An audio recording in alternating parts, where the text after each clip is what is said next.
Hello hi friends, Nandyal జిల్లా బేతంచెర్ల మండలం బేతంచెర్ల గ్రామం హనుమన్నార్ కాలనీకి చెందిన 4 ఏళ్ల చిన్నారి మొహద్దీన్ అనే బాలుని వీధి కుక్కలు అతి కిరాతకంగా కరిచి చంపాయి ఫ్రెండ్స్. ఇందుకు గాను నగర కాలనీ వాసులంతా మళ్ళీ ఇలాంటి సంఘటనలు జరగకుండా ఉండేందుకు నగర పంచాయతీ కార్యాలయం ఎదుట నిరసన వ్యక్తం చేశారు ఫ్రెండ్స్. అలాగే ఇలాంటి సంఘటనలు మరెవరికి జరగకూడదని చాలా ఆవేదన వ్యక్తం చేశారు ఫ్రెండ్స్.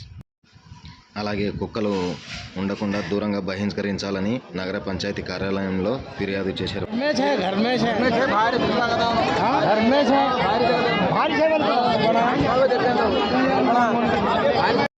మీరు ఆవేశపడటంలో న్యాయం మేమే కారణం లేదు. కాకపోతే మా సైడ్ నుండి మీరు అర్థం చేసుకోవాలా, అర్థం చేసుకోండి. మాకు ఇప్పుడు పోలీసు వాళ్ళ సపోర్ట్ కూడా వస్తుంది కాబట్టి మంగళవారం